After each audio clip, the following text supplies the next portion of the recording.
प्यारे बच्चों, ये वीडियो आपके लिए बहुत ही महत्वपूर्ण हो सकता है अगर इसे ध्यान से देखते हो, क्योंकि ये कक्षा 8 विषय हिंदी का जो एग्जाम होने वाला है बोर्ड का, उसमें आने वाले 100% क्वेश्चंस और आंसर है, यानी कि प्रश्नोत्तर है। और इस वीडियो को बिल्कुल भी नहीं छोड़ना चाहिए, स्किप नहीं करना चाहिए, आपको ध्यान से देखना है। पूरा पेपर ऐसे कैसे आएगा, जैसे पहला क्वेश्चन, हम टाइम वेस्ट नहीं करेंगे आपका, पहला क्वेश्चन देख लेते हैं। इसके ऑब्जेक्टिव यानी कि अबसद वाले प्रश्न, जैसे बसंत भाग 3 लाख की चूड़ियां है। इसमें लाख की चूड़ियां कहानी का मुख्य विषय क्या है? तो बच्चों इसमें है परंपरा और स्वाभिमान। बहुत इंपॉर्टेंट क्वेश्चंस लाए हम आपके लिए। श्यामल को किस बात का पछतावा हुआ? तो यह है माँ की बात न मानने का। अगला है बस की यात्रा। बस की यात्रा किस प्रकार की रचना है? तो बच्चों यह है संस्मरण, यानी कि किसी पुरानी बातों को दोबारा याद करना। अगला है बस में लेखक ने किस भावना को प्रमुख पाया? तो बच्चों इसमें है सहयोग की भावना को। अगला है चिट्ठियों की अनूठी दुनिया। चिट्ठियां किसका माध्यम है? तो बच्चों यह है भावनाओं की अभिव्यक्ति। बहुत इंपॉर्टेंट क्वेश्चंस आएंगे आपके बोर्ड के एग्जाम में, और ये सारे प्रश्न हम आपको बता रहे हैं, ध्यान से देख लो। जरूर आएंगे आपके पेपर में, स्किप नहीं करना है। वीडियो अच्छा लगे सब्सक्राइब जरूर कर देना। अगला है आधुनिक संचार का मुख्य गुण क्या है? तो त्वरित गति। अगला है कविता भाग में है यह सबसे कठिन समय नहीं, कविता का मुख्य संदेश क्या है? तो बच्चों इसमें है आशा और सकारात्मक सोच। अगला है कबीर की साखियां पाठ में है कबीर किस के लिए प्रसिद्ध है? तो बच्चों प्रसिद्ध है भक्ति और ज्ञान के लिए। अगला क्वेश्चन है कबीर की भाषा कैसी है? तो बच्चों उनकी भाषा है सरल और सटीक। अगला है व्याकरण से संबंधित क्वेश्चन है रामेश्वर शब्द में कौन सी संधि है? तो बच्चों इसमें है स्वर्ग संधि। राम प्लस ईश्वर, राम ईश्वर, रामेश्वर।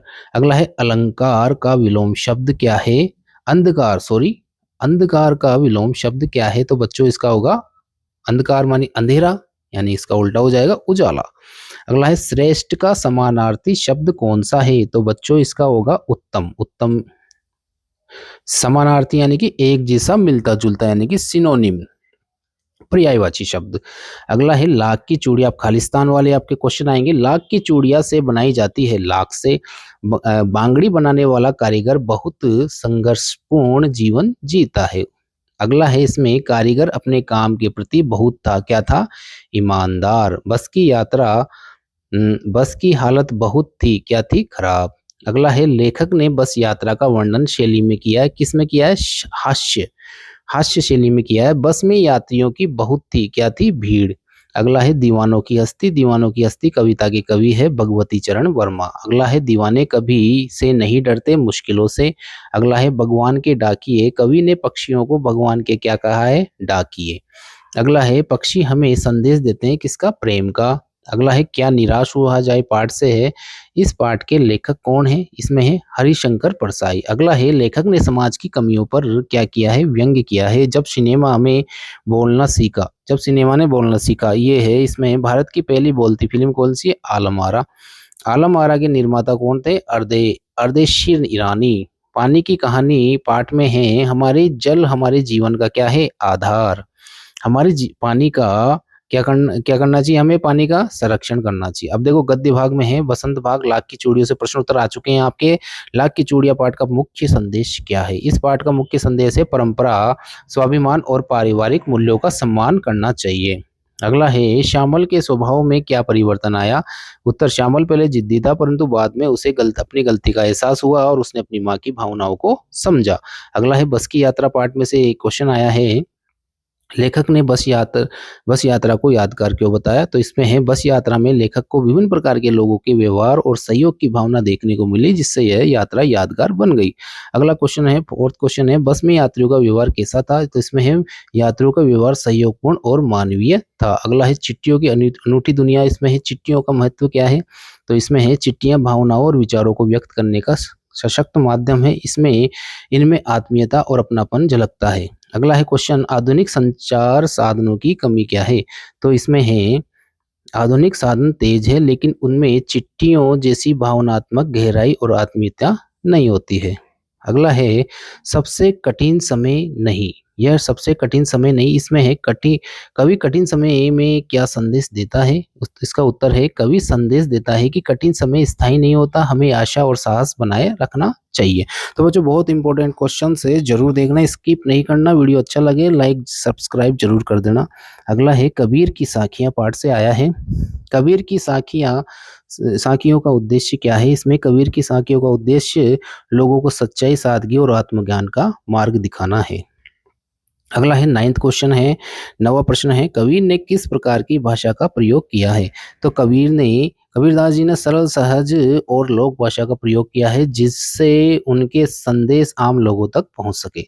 अगला है व्याकरण से संबंधित क्वेश्चन आपके बहुत आएंगे, इंपॉर्टेंट है, बहुत इंपॉर्टेंट है। अगला देख लो, इसमें संधि किसे कहते हैं?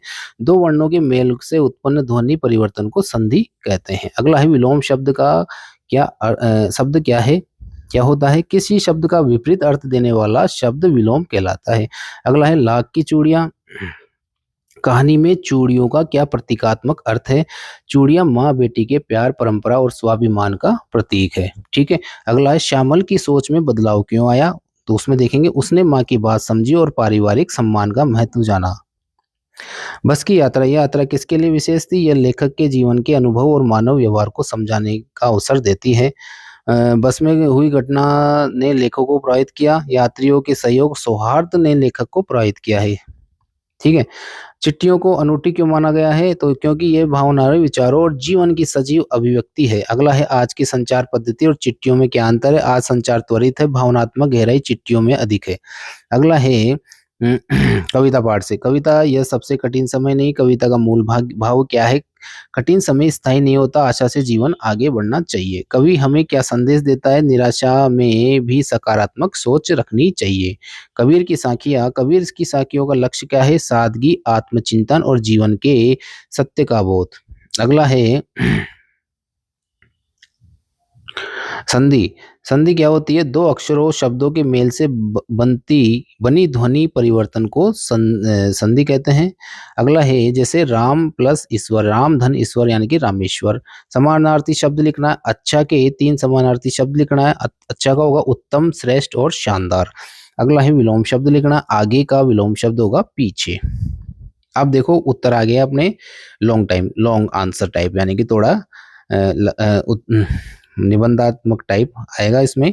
भगवान के डाकिए पाठ का संक्षेप में लेखक ने क्या संदेश दिया? इसमें लेखक ने बताया कि संदेश वाहक केवल पत्र नहीं लाते, वे भावना, अनुभव और मानवता का आदान प्रदान भी करते हुए जीवन की विविधता, परिस्थिति और व्यवहार की गहराई को दिखाते हैं। देखो अपठित गद्यांश, अगला क्वेश्चन है अपठित गद्यांश, यानी कि लाइन मिला के उत्तर लिखना है आपको, जैसे आपके इंग्लिश में आया था वैसे ही। अगला देखो, इसमें परिश्रम सफलता की कुंजी है, जो व्यक्ति मेहनत से नहीं डरता वह जीवन में आगे बढ़ता है। असफलता से घबराना नहीं चाहिए, बल्कि उसे सीख लेकर आगे बढ़ना चाहिए। समय का सही उपयोग करने वाला व्यक्ति ही अपने लक्ष्य को प्राप्त करता है। आलस्य मनुष्य का सबसे बड़ा शत्रु है, जो हमें इस गद्यांश के माध्यम से बताएगा। क्वेश्चन क्या है? सफलता की कुंजी है परिश्रम, देखो मिल गया। असफलता से हमें क्या करना चाहिए? घबराना नहीं चाहिए, देखो उत्तर मिल गया, वही लाइन है। अगला है लक्ष्य कौन प्राप्त करता है? तो लक्ष्य वो प्राप्त करता है, देखो इसमें अपने लक्ष्य को प्राप्त करता है, देखो ये मिल गया आसानी से, ये लाइन लिख देंगे। अगला है शत्रु शब्द का विलोम शब्द लिखिए, शत्रु का होगा मित्र। ठीक है, ये मित्र हो जाएगा। अगला है गद्यांश का उचित शीर्षक है, तो इसमें शीर्षक होगा परिश्रम सफलता की कुंजी है। ठीक है, तो परिश्रम हो जाएगा। अगला है इसी प्रकार से ये गद्यांश भी आपको सोल्व करना है। ठीक है, पेड़ों के बारे में बताया गया है और ये इसके आंसर है, यानी कि गद्यांश को कभी भी सोल्व करना है तो क्वेश्चन की लाइन को मिलाओ और गद्यांश में देखो और उसका उत्तर लिख दो। और जिस बात के लिए गद्यांश पर ज्यादा जोर दिया जाता है, गद्यांश में ज्यादा बात बताई जाती है, वो उसका शीर्षक हो जाता है। अब देख लेते हैं प्रार्थना पत्र। अवकाश के लिए प्रार्थना पत्र कैसे लिखोगे बच्चों? सेवा में प्रधानाचार्य महोदय या प्रधानाध्यापक जी महोदय। इसमें है राजकीय उच्च माध्यमिक विद्यालय जयपुर, 3 दिन के अवकाश के लिए। देखो कैसे लिखेंगे? सभी ने निवेदन है कि मुझे तेज बुखार है, डॉक्टर ने मुझे 3 दिन पूर्ण विश्राम की सलाह दी है, अतः दिनांक से दिनांक तक मैं विद्यालय में आने में असमर्थ रहूंगा या रहूंगी, कृपया मुझे 3 दिन का अवकाश देने की कृपा करें, धन्यवाद। आपका आज्ञाकारी शिष्य, छात्र, शिष्य कुछ भी लिख सकते हैं, या शिष्या या छात्रा, या नाम अपना और कक्षा 8, इस प्रकार से नॉर्मल तरीके से आप हिंदी में एप्लीकेशन लिख लोगे। प्रार्थना पत्र वो होता था औपचारिक पत्र। ये अनौपचारिक है जिसमें हम मित्रों को लिखते हैं, अपने मित्रों संबंधियों अपने घर वालों को पत्र लिखते हैं। उसको कैसे लिखेंगे? परीक्षा की तैयारी तैयारी के बारे में पत्र। देखो इसमें है दिनांक, सबसे पहले पता, फिर दिनांक लिखेंगे, फिर हम लिखेंगे प्रिय मित्र, नाम लिखेंगे, सप्रेम नमस्ते, आशा है तुम स्वस्थ और प्रसन्न होंगे, मेरी परीक्षाएं निकट है और मैं पूरी तरह से मेहनत कर रहा हूँ, प्रतिदिन समय सारणी बनाकर पढ़ रहा हूँ। ठीक है, करता हूँ। तुम भी अच्छे अंक लाने के लिए नियमित अध्ययन करो, परीक्षा के बाद मिलने की प्रतीक्षा रहेगी, तुम्हारा प्यारा मित्र। ठीक है, इस प्रकार से लिख दो। और एक लाइन लास्ट में जरूर लिखना, अपने तुम्हारे माता पिता को मेरा चरण स्पर्श। ठीक है, इस प्रकार से ये लाइन यहाँ पर लिख देंगे। अगला है अनौपचारिक पत्र में है पुस्तकालय में नई पुस्तकें मंगवाने के लिए। तो देखो कैसे लिखेंगे? सेवा में पुस्तकालय अध्यक्ष महोदय, राजकीय विद्यालय, स्कूल का नाम और शहर का नाम जो आता है वो लिख दो, आपके पास जो आपका स्थान हो वो लिख सकते हैं। अगला है विषय लिखेंगे, पुस्तकालय में नई पुस्तकें मंगवाने के लिए निवेदन। इसमें लिखेंगे महोदय, हमारे विद्यालय में पुस्तकालय में कक्षा 8 की नई पुस्तकें उपलब्ध नहीं है, विद्यार्थियों को अध्ययन में कठिनाई हो रही है, अतः आपसे निवेदन है कि शीघ्र नई पुस्तकें मंगवाने की कृपा करें। बिल्कुल शॉर्ट स्वीट तरीके से हमें लिखना है। तो बच्चों बहुत इंपॉर्टेंट क्वेश्चंस है और ये जो आंसर है वो पूरे ध्यान से देखने आपके पेपर में जरूर आएंगे। देखो आगे इसमें बहु दिए नाम और कक्षा। ठीक है, अगला देखो निबंध आएगा आपके जल संरक्षण का। ठीक है, हमारे देखो इसमें जल संरक्षण के बारे में बिल्कुल छोटा सा निबंध है, ध्यान से देख लो। इसमें जल हमारे जीवन का आधार है, इसके बिना मनुष्य, पशु और पेड़ पौधों का जीवन संभव नहीं है। ठीक है, तो देख लेते हैं। इसलिए जल को अमृत से के समान माना जाता है। आज बढ़ती जनसंख्या और जल के अत्यधिक उपयोग के कारण पानी की समस्या बढ़ती जा रही है। हमें जल का दुरुपयोग नहीं करना चाहिए। नल खुला न छोड़े, वर्षा का जल संचय करे और पानी को व्यर्थ बहने से रोके। खेतों में पानी का सही तरीके से उपयोग करना चाहिए। यदि आज जल की बचत नहीं करेंगे तो भविष्य में गंभीर संकट का सामना करना पड़ेगा। इसलिए हम सबका कर्तव्य है कि जल संरक्षण करें और दूसरों को भी इसके लिए प्रेरित करें। तो इसका नारा है जल है तो कल है। ये बहुत इंपॉर्टेंट क्वेश्चन है बच्चों, ध्यान से देख लो इसे और एक बार पढ़ते आपको याद हो जाएगा, नहीं होता है तो दोबारा इसे ध्यान से देखो। इस प्रकार से आपके क्वेश्चन आंसर, सबसे पहले तो ऑब्जेक्टिव, फिर उसके बाद में रिक्त स्थान वाले, फिर एक लाइन वाले, फिर थोड़ा निबंधात्मक, उसके बाद में फिर आपके पत्र, एप्लीकेशन लेटर और उसके बाद में आपके निबंध आएगा। ये बहुत इंपॉर्टेंट पेपर है, आप इसे ध्यान से देखिए और इसे समझिए क्योंकि आपके पेपर में जरूर आएगा ये। और आपको वीडियो अच्छा लगे तो सब्सक्राइब जरूर कर देना, लाइक करना, कमेंट जरूर करना हमें, और अपने दोस्तों अपने मित्रों को शेयर कीजिए। आपका वीडियो देखने के लिए बहुत बहुत धन्यवाद। Thank you so much. जय हिंद, जय भारत।